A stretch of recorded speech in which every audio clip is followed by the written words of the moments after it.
Just overall, thoughts on the game. I thought that it was going to be a tough game. I thought that, noon kick, a little cooler out, the rain, the whole thing. I thought, it played to Wisconsin a little bit more. They're an under center, ball control team. And so we had to be tough. We had to come out and play gritty, and we knew it was going to be like this. And I thought that the kids answered it. I thought the defense played really, really well in the first half, and they kept giving us at-bats. I thought Justin Fields was really gritty early on, had to run the ball, made some big plays, got the big throw at the end of the half. He played a gritty game. He got knocked around in there, played really good. I thought our offensive line and J.K. played really good in the second half. And J.K. ran with an edge all day. I think he's the best running back in the country. But then when you go to the other side of the ball and you look what our defense did, some great players over there, but led by Chase. And his impact was felt throughout the game. And he's probably the most dominant player in all of college football right now. And his impact in a game like this goes to show you his versatility. This was not just a passing game where you go after the quarterback. He had to play tough and gritty inside, but it was the whole defensive line that controlled the game. And hats off to the whole coaching staff, everybody involved, for getting these guys ready to play a tough game, and it was a big win for our program. We'll open up with questions. Front row right, Austin. Ryan, before the game, you looked about as fired up as maybe you've been for any game so far. Was that a conscious effort to say this game is going to be different? Did you just get caught up in the emotion today? Did you feel like it was different than any of the others so far? Yeah, I think it maybe was a little different. Yeah, this is they were 13th, in the country coming in, but we knew they were a very, very good team, and they were coming off a loss, and it was raining. It was, it was all those things combined, and it was one of those games where, you felt like it was getting set up where now all of a sudden you're in it in the fourth quarter and it's going to be a hard game. We knew that, and so we talked to our team about it. We challenged them, and big-time players step up in big-time games, and a lot of big-time players did. When you look at our real guys, they played really good in this game. Over to the left, Bill. Right, you guys started slow on offense. Justin didn't even throw a pass till I think the last minute of the first quarter. Was that a function of the rain and just didn't want to, have a turnover or something kind of crazy happen at the beginning? Yes, absolutely. It was raining sideways. It was hard early on. It was a mess out there. And in a game like this, you can't be foolish. You can't take chances early in the game. Our defense is playing good, and you can't let your ego get in the way. And try not to do that. Even. That first drive, it's third and whatever, we just hand the ball off and punt. Trust me, that's harder for me to do than anybody in the country. I hate doing that, but I just knew that you can't all of a sudden throw an interception. Now, you're putting yourself behind the eight ball. And so we hung in there. We knew it was going to be that way. And then the rain kind of let up a little bit, and we were able to kind of get the pass game going, which opened things up for us. And just one question. Obviously, first 7 games were blowouts. You knew this would be a test. What did you learn about your team today that maybe you couldn't have in the first 7 games? How tough and gritty we can play. This just goes to show you the potential and how tough we can be, because I think we're athletic, I think we're talented, but when you come into a game like this and play this hard against this kind of a defense coming off a loss for them in this type of environment to win like we did, I think it goes to show you how tough we are and that we have the capability to play with anybody in the country. Over to the right, front row, Tim. Yeah, Ryan, Justin Fields is in here, and he said the players kind of teased, whatever you want to call it. J.K. Dobbins challenged him this week. The number 1 running back in the Big Ten was coming in. And I'm just wondering, how much did you challenge the offensive line and JK2 to step up? Well, we challenged them all week. We have nothing but respect for Wisconsin. I think Paul does as good a job as anybody in the country, and Coach Leonard on defense does a tremendous job. It was hard. But yeah, they got a lot of pride, our guys. And J.K. ran with a chip on his shoulder, Jonathan Taylor is a wonderful back, but he felt like, he wanted to be the best running back in the game today. And it had a lot to do with the way he ran and how he ran, but it also had to do with our offensive line. It had to do with our defense giving them a chance to get back on the field. But it was also a challenge for our defensive line against that offensive line and that running back and the whole defense. And I thought that whole defensive staff did a tremendous job, led by Jeff and Greg and Larry and Al Washington and Matt Barnes. Everybody over there all week did a great job, and the scout team. And so many things have to go into it for something like this to happen, and just proud of the way those guys performed. Over to the left, Doug. Ryan, it's probably unfair for me to ask this, and we'll stop asking about this eventually, but you took over for a coaching legend in Urban Meyer. He's in the stadium today doing TV. You do a post-game interview with him. He said a million times how happy he is that you were the guy to take over for him. But you guys want to win every game, but you guys put that on with the old coach standing there in the corner. What was that like when you were over there with Urban, and just what do you think of that whole thing? That was a really cool moment for me. I owe everything to he and to Shelley and Nina and I for the opportunity that he gave me and my family to be here, and just want to make him proud and go out there and play really, really hard, really, really tough, and represent the Buckeyes the way that he did when he was here. And boy, it's hard to follow up a guy who is one of the best college football coaches in the history of the game. Just is. But try not to worry about that and try to just make everybody in Buckeye Nation and obviously Coach Meyer proud. Front row right. Clay? You've been able to sort of keep a lid on this team week by week. That's all we think about. How are you going to do that now that they just, handled the number one defense in the country by 31 points? Well, I think it's just you challenge them by saying, how tough are you? Because I think these guys are competitive and they like challenges. And if you are as tough as you think you are, you say you are, or we're as good as we think we are, then we don't get distracted by anybody, and we just get locked in one game at a time, 1 week at a time. And if we let all the other noise get into our head, then we put that at risk, and we can't do that. Noise like who's your Heisman candidate? Yeah, all those things. You start looking ahead into rankings and where are we going to be and all that. If you start looking at all that, you're going to get yourself in trouble. And we have not done that this year, and we cannot do that moving forward. Over to the left, Bill.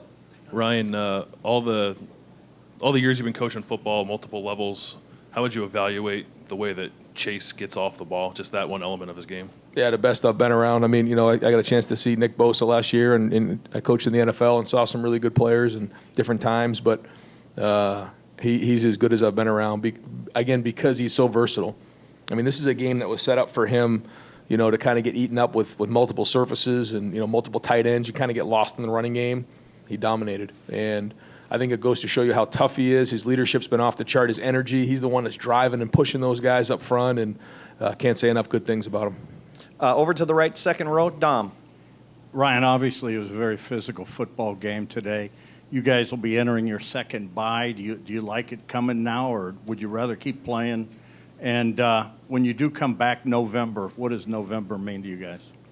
Well, yeah, I don't know. I mean, the schedule is the way it is, and from the beginning, we talked to our team about the way the schedule played out. So they've expected this. We knew where we wanted to be at this point, and we know we'd come up for air, and then talk about that final stretch of 4 games there, and hopefully, we'll go from there. But again, staying locked in on that, and November is the final run. I mean, this is where all the memories are made. This is what it all comes down to. But again, not trying to look too far ahead, just trying to do a great job of getting healthy this week in a bye week. We'll talk about the plan and what we want to do in terms of expectations for next week, and then we get ready to make the last run.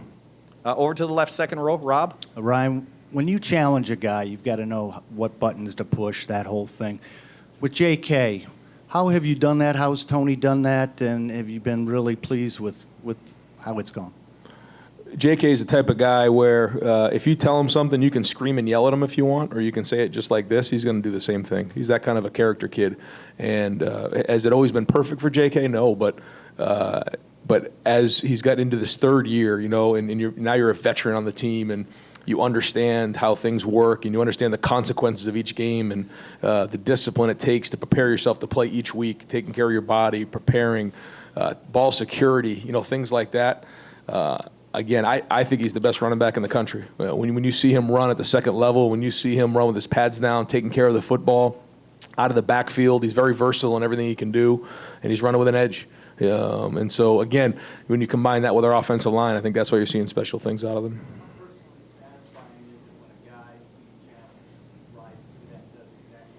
Well, that's when they're made of the right stuff. If you challenge somebody and they wilt and they don't respond, then you got to figure out why. But we have a lot of guys where you challenge them, they respond, which is great. I mean, that's a good sign as a coach. There has to be trust there too. That when you challenge them the right way. You can't create resentment, but when they respond like they have, it is a great feeling. Over to the right, Chuck, third row. Yeah, you know how to play quarterback yourself. So what do you think are the effects and ripple effects on a quarterback's thinking when there's a presence like Chase? Ooh, yeah, it's hard. It's real hard. Yeah, you start to feel ghost and see ghost, especially when he's on your backside. Are you getting the ball out fast enough? And then the other part of it is a lot of times they have to put an extra guy in protection. So if they're going to go to 7-man protection, now there's only 3 guys out in the route. And so his impact is felt throughout the game schematically. But also if you're a quarterback and you certainly know he's over there, you want to keep half an eye on him, which certainly affects your game. Third row left, Nathan. It's kind of the other side of that, but Justin was obviously kind of banged up today, kind of gritted through that, and then obviously the conditions played a relatively clean game there. So what sort of psychological effect can that have on the rest of the team when he's taking care of that? Oh, I'll tell you what. I thought he played a tough game. I mean, it may not show statistically, but he had as gritty a game as anybody on our team. He got banged around out there. He needed to make some tough runs against, the best rushing defense in America, and he did early on. And then he cracked. Then he got that 2-minute drive going and threw the ball to Olave, and in the second half kept doing the same thing. And when we couldn't get things going, we had to run him a little bit, and he did it. And he was physical. He was powerful. He kept third downs alive. I thought he played really well in this game, and he played tough. And I'm proud of the way he performed. Folks, we have time for just 2 more questions. Left, Ari. Hey, Ryan, I know that you're in a situation right now where you're taking it one day at a time, improvements, all the things that you need to stay focused on. But you've been around a lot of football, a lot of different levels. And I'm wondering, from your perspective, you guys have won every game like 20 to 1. It doesn't seem like you've really been tested. No games have been in question of that in the second half. What does that say about a team that can win 8 games as well as the past 7 months? Well, I think it shows toughness, and I think it shows our capability. It's one thing I say that, we talk to the guys all the time about how, if you can do it one week, that means you can do it. But can you do it week in and week out? That's what's really hard in college football. It's like March Madness. You can't lose a game. You're not allowed to. So how do you go about doing that? And when you look at our schedule, we feel like we have a good chance about, with everybody on the schedule. But when you put them all together, it becomes a little overwhelming because so many things come into play, like we're talking about distractions or, things that show up, injuries, lack of focus, not getting your energy level up. Whatever those reasons are, not taking care of the football, all it takes is 1 or 2 of those bad things, and you can get yourself jammed up in this game. And so I think so far it's showing that we are playing with discipline, and we're doing a good job week in and week out of preparing the same way.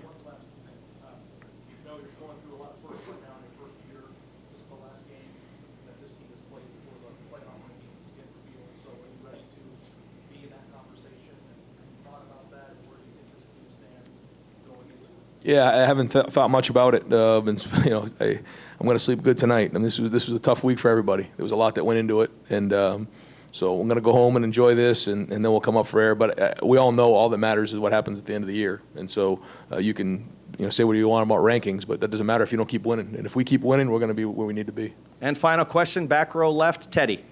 Coach, there was that moment Wisconsin had 4th and 3. Then I think it was Tough Borland who pointed to the center. Remember that? Yeah, we had a timeout first, yeah. Yeah, do you think he earned that call by pointing there and I something think, about him to be aware? I think the horseshoe got that one. That was loud. I think, Buckeye Nation heard that. We called timeout. We got back out there. They were loud. It was a communication issue, I think, or I'm not sure how it played out, but I know it was real loud. That was as loud as today, as loud as it got, and it was really loud. And that makes it so hard. And I can't thank the support enough. Noon kickoff, rain. They were out there. They were loud, and they helped us in this game big time. Coach, thank you very much.